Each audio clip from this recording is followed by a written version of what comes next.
Helsingin seudun yhteistyö on tökkinyt jo kymmeniä vuosia. Vapaaehtoisia vierailijoita kaivataan Uudenmaan vankiloihin. Haikon maisemat innoittivat mestarimaalari Albert Edelfelttiä. Uudenmaan uutisista hyvää iltaa. Kuntaministeri Hannes Manninen lieventää puheitaan pääkaupunkiseudun kuntien pakottamisesta yhteistyöhön. Äänensävy on muuttunut, koska kunnat kimpaantuivat Mannisen puheista. Seudun yhteistyön toimimattomuutta on taivasteltu jo vuosikymmenet. Tällä hetkellä Helsingin ja sen ympäristön asioita pohtivat ainakin pääkaupunkiseudun yhteistyövaltuuskunta, pääkaupunkiseudun kaupunginjohtajien vähintään 6 erilaista työryhmää, pääkaupunkiseudun kaupunkiohjelma, Helsingin seudun neuvottelukunta, Uudenmaan osaamiskeskusohjelma ja pääkaupunkiseudun yhteistyöneuvottelukunta, Uudenmaan liitto sekä keskiuusmaalaiset kunnat omassa kuumaryhmässään. Viimeisin tuotos on selvitysmies Alasen paperi, jonka pohjalta alueministeri jo ehti uhata pakottavansa vastaanhangoittelevat kunnat yhteistyöhön. Nyt tosin jo maltillisemmin sanakääntein. Eihän mitään aluetta voi rangaista sitten, että kyllä hallitus pyrkii asiallisesti hoitamaan. Siis totta kai hallitus pyrkii pääkaupunkiseudun kehityksestä huolehtimaan joka tapauksessa. Helsingin seudun kuntien yhteistyötä on valtion taholta työnnetty kuin käärmettä pyssyyn jo edesmenneen Kalevi Sorsan hallituksista saakka. Tuoreempaa kokemusta asiasta on Lipposen hallituksen ministerillä, jonka tehtävänä oli käynnistää pääkaupunkiseudun yhteinen asuntotuotanto. No kyllähän ne muistot aika hirtehisiä on, että kaikki on yhtä mieltä siitä kyllä pääkaupunkiseudulla, että asuntoja tarvittaisiin lisää ja että tonttimaan tarjontaa pitäisi lisätä ja että jopa olisi hyvä pystyä suunnittelemaan kuntarajat ylittäviä asuntoalueita, mutta käytännössä se ei sitten yleensä ole onnistunut. Yhteistyöhän on itse asiassa vaarallista. Sehän saattaisi merkitä sitä, että kunnan virkamiesten määrä pienenisi tai poliittisille päättäjille olisi tarjolla yhä vähemmän luottamustoimia. Ja tällaisia riskejä ei kukaan itseään kunnioittava kunnan isä tai äiti ota. Kai tämä viime kädessä kilpistyy tällaiseen kysymykseen siitä, että ketkä sais päättää, jos tehtäisiin oikeaa yhteistyötä. Ja kun siitä ei päästä yksimielisyyteen, niin sitten se yhteistyökin jää enemmän tällaiseksi tavallaan hankepohjaiseksi, mistä ei sitten hirveästi kansalaisten arkeen tule vaikutuksia. Myös Helsingin kaupunginvaltuustossa väännetään kättä siitä, kenellä on valtaa. Vihreät vaativat Helsinkiin kansan valitsemaa pormestaria, koska nykyisin vallanjako virkamiesten ja luottamushenkilöiden kesken ei toimi. Valtuuston enemmistö ei kuitenkaan lämpene vihreiden ajatukselle. Kuitenkin pitää muistaa, että kyse on aika vakavista asioista, että ei Helsingin kaupungin johtamisesta mitään idolskisaa pidä tehdä. Poliitikot voivat ikään kuin nousta virkamieskunnan yläpuolelle ja oikeasti ohjata ja linjata politiikkaa vain, jos siellä on selkeä enemmistö, jolla on selkeä yhteinen tahto. Helsinki ostaa 50 uutta raitiovaunua. 10 vuoden aikana toteutettavan kaupan kustannukset ovat yli 120 miljoonaa euroa. HKL aikoo hankkia täysin uudenlaiset raitiovaunut, koska nykyiset matalalattiavaunut toimivat huonosti. Helsinkiin tarvitaan uusia raitiovaunuja, koska nyt jo 40 vuotta palvelleet nivelvaunut on pian ajettu loppuun.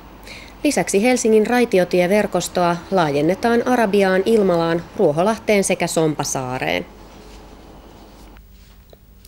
Remu Aaltosen käyttämää kaakeliuunia ei ollut palotarkastettu ennen tuhoisaa tulipaloa Porvoon vanhassa kaupungissa. Verraten uusi kaakeliuuni oli myös nuohoamatta. Paikalliset palotarkastajat kertovat, että heillä ei ollut edes tietoa koko uunin olemassaolosta. Tulipalossa tuhoutuneen Porvoon Aleksanterin talon liikehuoneistot avataan kesällä. Remu Aaltosen kotitalon loput korjaukset valmistunevat talveksi. Museovirasto toivoo, että rakennus korjataan alkuperäiseen asuunsa. Vakuutusyhtiö ei vielä ole ottanut kantaa asiaan. Uudenmaan vankiloihin kaivataan vapaaehtoisia vankilavierailijoita. Vierailijat ovat tärkeitä, koska he tuovat vangille hengähdystauon vankilan arkeen. Kipeimmin vierailijoita kaipaavat Keravan ja Uudenmaan vankilat. Hyvinkääläinen Meeri vierailee Keravan vankilassa kerran 2 viikossa. Vankilassa käynti sujuu jo rutiinilla, sillä Meeri on tehnyt vankilavierailuja jo 20 vuotta. Viimeisten 8 vuoden aikana Meeri on vierailut saman vangin luona. No, meillä on aika hyvä suhde syntynyt, että ensin alkuunhan se oli aika hankalaa. Hänkin oli nuorempi silloin ja vaikeudet oli takanapäin tietenkin ne ja edessäpäin. Mutta me yritettiin sovitella niitä, että välillä oli hiljaisuutta ihan ja se vaan sitten kun ruvettiin tietysti tutustua, hän tutustui minuun, minkälainen ihminen mä olen, että kelle voi kaikki puhua ja purkaa, että ja mä otin vastaan. Vankilavierailija onkin vangille kuin ystävä.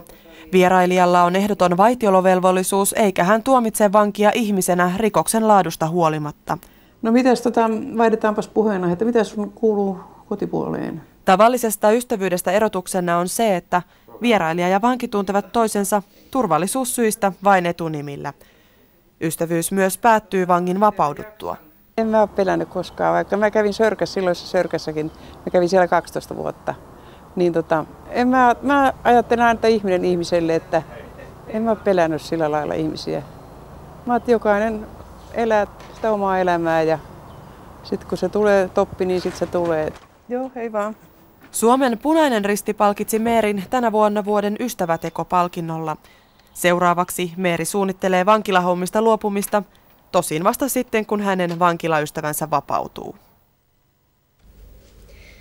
Tuusulan Ruotsinkylän asukkaat ovat kyllästyneet vesiongelmaansa ja aikovat hankkia vesijohdon omin voimin.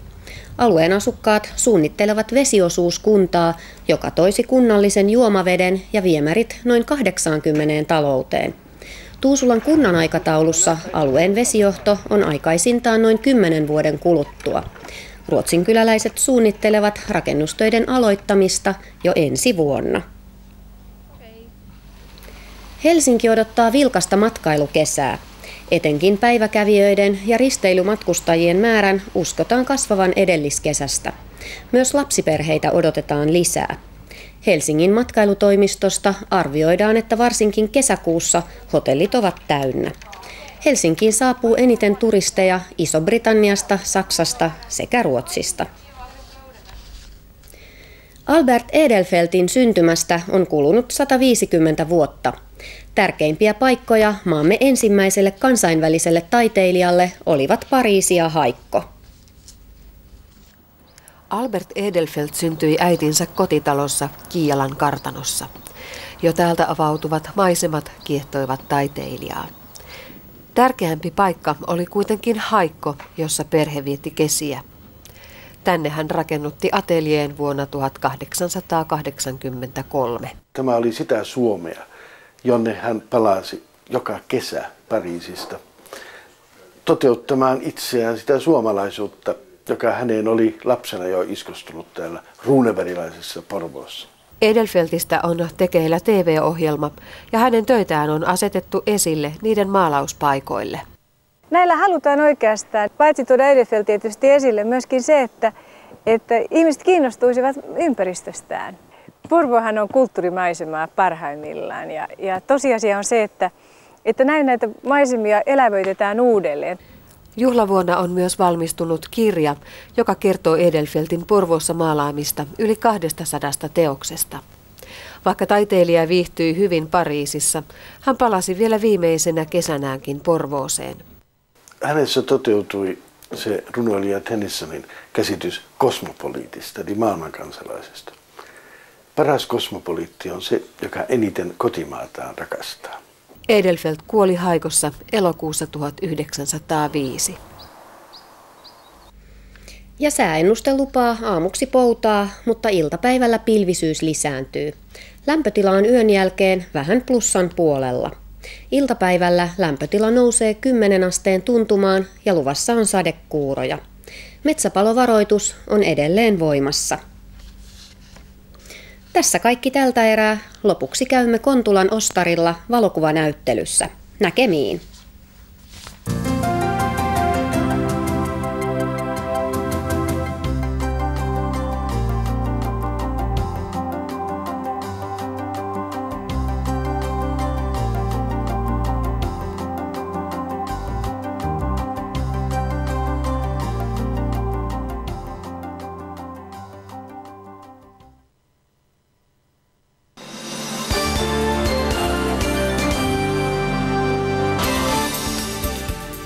Kidutusskandaali vei puolustusministeri Rumsfeldin yllätysvierailulle Irakiin. Auton vaihto on nyt entistä kalliimpaa. Suomineito on miesten luomus, väittää tutkija. Ja tässä TV-uutiset, hyvää iltaa. Yhdysvaltain puolustusministeri ja asevoimien komentaja ovat tehneet pikaisen yllätysvierailun Irakiin. Vierailun syy on irakilaisvankien pahoinpitelystä noussut skandaali, joka riepottelee yhä pahemmin presidentti George Bushin hallintoa Washingtonissa. Puolustusministeri Donald Rumsfeld ja asevoimien komentaja Richard Myers saapuivat Bagdadiin yllätysvierailulle. Vierailun kohteena oli Irakin vankiloista vastaava amerikkalaiskenraali. Rumsfeld ei osoittanut mitään katumisen merkkejä. The garbage that you keep reading about cover-up and the Pentagon doing something to keep some information from people is unfair, inaccurate and wrong. Kotona Washingtonissa skandaali riepottelee presidentti George Bushin hallintoa. Senaatin nähtäväksi toimitettiin 2 000 uutta valokuvaa Irakin julmuuksista. Military dogs and the victim lying on the floor near a pool of blood with a clear wound on his leg. It is so graphic. Monet kysymykset ovat silti yhä vastaamatta. Oliko Abu Ghraib ainoa paikka, missä vankeja kidutettiin, vai onko kyse järjestelmästä? Ja ennen kaikkea, kuka on vastuussa? Erimielisyyttä on siitäkin, pitäisikö vatsaa kiertäneet kuvat julkaista. My training as a prosecutor and defense attorney in the military leads me to believe that defenses will be offered by those charged that others were involved. Nyt Irakiin lähteville amerikkalaisjoukoille opetetaan uusia otteita, miten puhdistus tehdään. Puolustusministeriön virallisesti sallimat kuulustelutavat ovat kuitenkin julma luettelo. Huputtaminen, alastomaksi riisuminen, pimeys, valvottaminen, tuskalliset asennot, koirilla pelottelu. Hämärää vyöhykettä ovat seksuaalinen nöyryytys, huumaaminen, tukahduttaminen veteen ja aseella uhkaaminen. If you ask any Marine here, that's not how we as Marines